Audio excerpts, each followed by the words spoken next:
On répète, alors,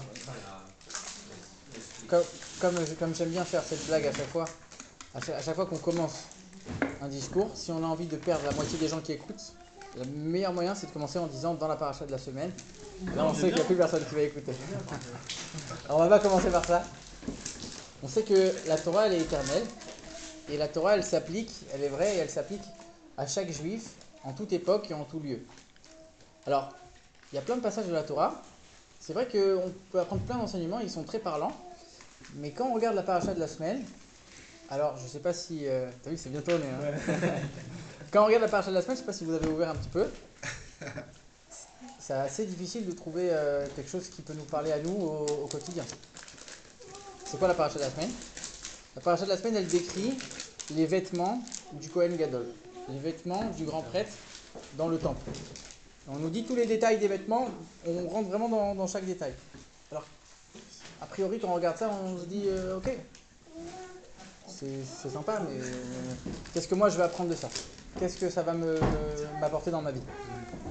Alors, quand on regarde bien, dans le passage qu'on est censé étudier aujourd'hui, il y a quelque chose qui est assez étonnant, c'est qu'on nous dit comme ça, on nous dit, le grand prêtre, quand il rentre dans le temple, il doit avoir 8 vêtements.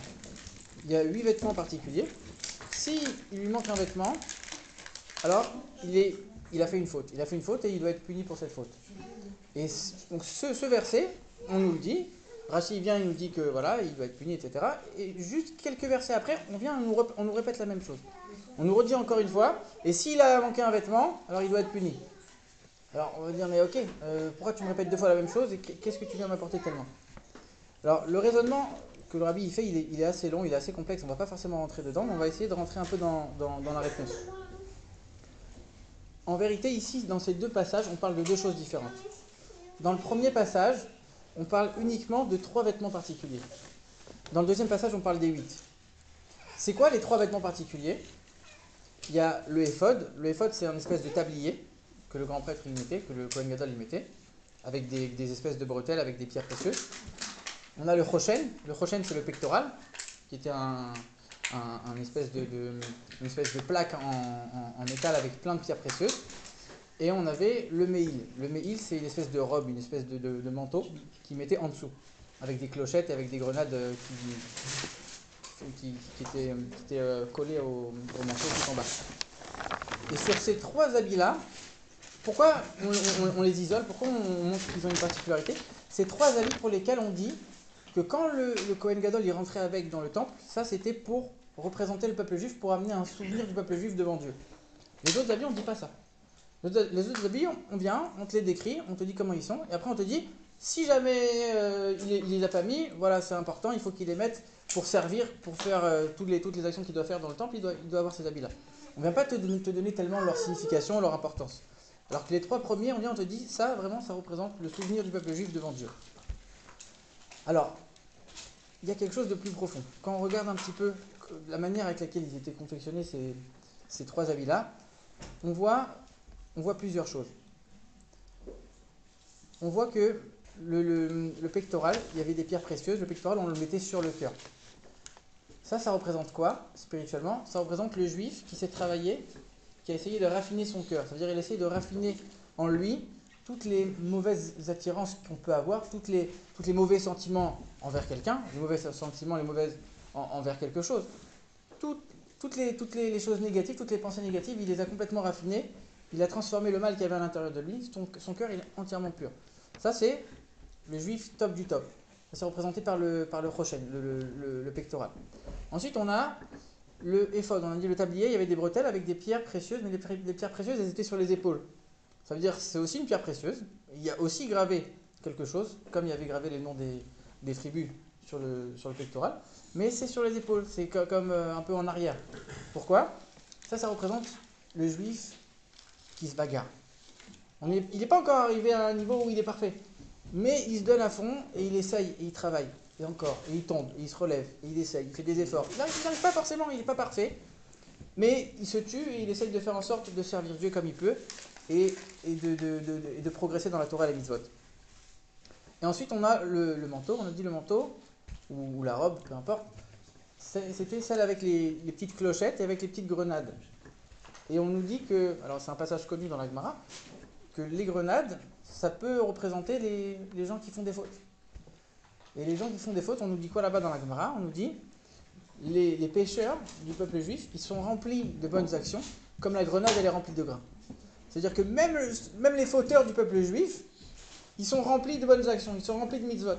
Comme la grenade, elle a plein de grains, exactement la même chose. Donc on est en train de te dire quelque part, même ces juifs-là qui font des fautes, ils ont un certain mérite. Et on les met comme ça dans le manteau, tout en bas, ça pend du manteau pour dire, c'est les juifs qui sont le niveau le plus bas, qui sont dans le monde de l'action, qui tombent, qui font des fautes, mais malgré tout, qui ont beaucoup de mérite. Et on nous dit quoi? On nous dit que sur ces trois vêtements-là, donc on a dit il y avait deux passages qui disaient la même chose. A priori, on est venu mettre déjà une distinction en disant le premier passage, il parle seulement des trois premiers vêtements. Le deuxième passage, il parle de tous les vêtements mélangés. Et quand on regarde un petit peu le mot qui est utilisé dans les deux, c'est pas le même mot. Dans le premier passage, on dit c'est interdit de rentrer dans le temple s'il n'y a pas un des trois vêtements. Alors que dans le deuxième passage, on dit c'est interdit de servir, c'est interdit de faire des actions. C'est quoi la différence? Ça veut dire que concrètement, le cas qui est donné, c'est si le Kohen Gadol il rentre dans le temple, il n'a rien fait. Juste il est rentré, il est ressorti. S'il lui manquait un des trois, il y a un problème. Là, il a fait une faute, il lui manque un des trois. Ces trois-là, ils doivent être là même quand il rentre. Par contre, s'il lui manque un des autres cinq, il est rentré, il n'a rien fait. S'il n'a rien fait, c'est pas grave. Qu'est-ce que ça représente? Qu'est-ce que ça veut dire pour nous? Il y a deux niveaux qu'un juif il peut avoir d'attachement avec Dieu. Il y a deux niveaux d'attachement. Il y a le fait qu'on va être attaché à Dieu. Pourquoi on est attaché à Dieu?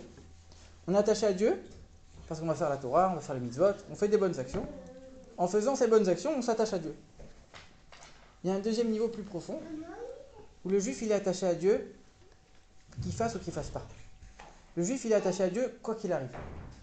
C'est quoi l'exemple que le rabbi donne? Il dit c'est comme un roi qui a un trésor. Un roi il a un trésor. Il est où le trésor? Il est caché. Il est fermé, il est enfermé dans une salle, tu ne peux pas rentrer. Est-ce que le roi il va utiliser ce trésor? Non, pas forcément. Est-ce qu'il va le dépenser?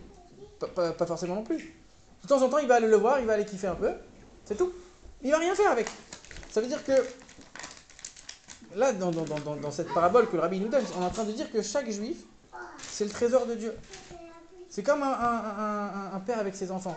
Alors, il y a, quand l'enfant il fait des bonnes actions, il fait des bonnes choses, tu es content, tu l'aimes, mais même s'il fait rien, même s'il va en prison, est-ce qu'une mère elle va arrêter d'aimer son fils? Quoi qu'il arrive, elle va l'aimer. Ah, alors attends, il y en a qui vont me dire très bien. Si Dieu il m'aime de toute façon, si je suis le trésor de Dieu de toute façon, quoi que je fasse, non, je vais faire ce que je veux, je vais kiffer. Bah oui, de toute façon, je suis le trésor de Dieu, je peux faire ce que je veux.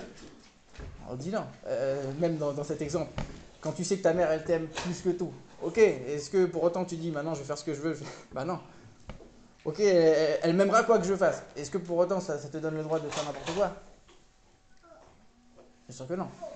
Mais il faut quand même savoir que ça existe. Il faut quand même savoir que peu importe dans la situation dans laquelle on se trouve, peu importe où on est, peu importe où on en est, si on progresse pas, si on fait des fautes, si on ne fait pas des fautes, il y a une partie du juif qui est toujours attachée à Dieu, qu'elle fasse ou qu'elle fasse pas. Et ça, c'est la distinction entre le fait de rentrer ou le fait de faire des choses dans le temple. Quand tu rentres, tu n'as rien fait. Tu viens, tu rentres, et là, ces trois habits-là, ils vont juste représenter le peuple juif. Juste pour dire, le fait même qu'il y a des juifs, qui soient juifs, ils sont attachés à Dieu en tant que tel, j'ai rien fait encore. Si à ce moment-là, il lui manque un des trois habits, il a fait une faute. Ça veut dire quoi? Ça veut dire s'il manque un seul juif, même le plus bas, alors à ce moment-là, il y a quelque chose qui est manquant. Il y a quelque chose qui ne va pas. Même si le dernier des juifs, il n'est pas là à ce moment-là, ça nous rappelle quoi? Ça nous rappelle la mitzvah du loulav. Le loulav, on a les 4 espèces, qui représentent les 4 sortes de juifs. Celui qui veut enlever une et faire la bracha sur les 3, ça ne marche pas. Il faut qu'il y ait absolument les 4 espèces pour que la mitzvah elle soit valable. On dit exactement la même chose sur un Sefer Torah. Un Sefer Torah, il y a combien de lettres? Alors, il y a beaucoup plus que 600 000 lettres, mais métaphoriquement, on dit qu'il y a 600 000 lettres pour dire que ça représente que chaque juif il a sa lettre dans le Sefer Torah. Il y a une lettre en moins dans le Sefer Torah, c'est pas bon. Le Sefer Torah, il n'est pas caché, on ne peut pas lire dedans. C'est exactement le même message. Ça veut dire que il lui manquait un seul des 3 vêtements, une seule des catégories de juifs, il a fait une faute. Et il va devoir être puni pour cette faute-là. Et est-ce qu'il pouvait mettre un truc en plus de ce que ces 3 vêtements? Non plus. mais c'est pas la même chose. C'est interdit, mais c'est pas du tout la même gravité. Ok. Il y a quand je rentre, donc ça c'est la première étape, il y a l'attachement à Dieu en tant que tel. Et ensuite il y a la deuxième étape quand je vais commencer à faire les différents services, les différents sacrifices à l'intérieur du temple ou pas. Donc, et après c'est l'attachement à Dieu qui vient par les actions. Mais il faut d'abord savoir qu'il y a cette première étape. Et ça, pourquoi le rabbi nous dit ça? Il nous dit c'est un enseignement, il nous dit clairement. Quand il y a quelqu'un qui nous paraît éloigné du judaïsme, il y a quelqu'un qui nous paraît loin, il y a quelqu'un qui nous paraît grossier, qui nous paraît tellement loin, on se dit mais ok, qu'est-ce que tu veux que je fasse avec lui? Bon, je vais pas m'en occuper. On dit mais non, au contraire, il faut que tu le rapproches. Il faut que tu le rapproches, mais de quelle manière? Tu vas pas d'abord lui demander arrête de faire des bêtises, commence à faire ci, fais ci, fais ça. Non, non, pas du tout. Tu lui dis regarde, viens, t'es avec nous. T'es avec nous, on est tous ensemble. Et si toi t'es pas là, il manque quelque chose. Qui ressente sa judaïté, qui ressente son judaïsme, il ressent que ce soit quelque chose qui soit tellement important à l'intérieur de lui. Ça c'est la chose la plus importante, il sent qu'il appartient à tout le peuple. Et après, on a la deuxième étape, ok, maintenant que tu t'es rapproché, ça il faut arrêter de faire, ça il faut commencer à améliorer, etc. Alors voilà, le rabbi il termine en nous disant que c'est le souhait qu'on émet, c'est d'avoir un nouveau temple avec un nouveau Kohen Gadol pour pouvoir appliquer ça.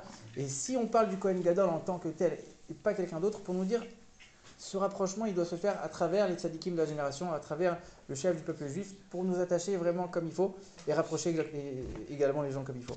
Voilà. D'accord.